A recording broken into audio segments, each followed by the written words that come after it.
Hey guys, wanna know how to join our club in Asphalt 9 Legends or Asphalt Legends Unite?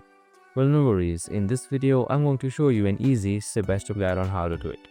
It's super simple, so let's get straight to it. Now, first off, simply open up the Asphalt Legends application and make sure you are logged in as well. Now, in order to join clubs, you need to have 25 flags first. So make sure you grind through it and get 25 career flags.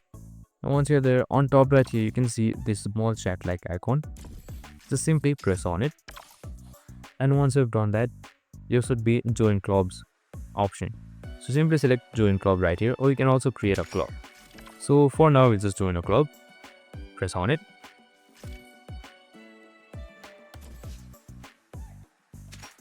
And right here, you can see various clubs available.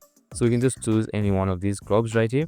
So I'll just go for a medium reputation club. So select join, and your request has been sent successfully will be there.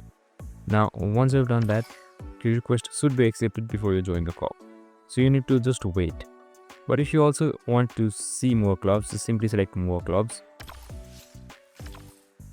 And now you can also search for it. And that's it. I hope this video helped. If it did, make sure to like, subscribe, and tune in with us for more of these videos. See you in the next one.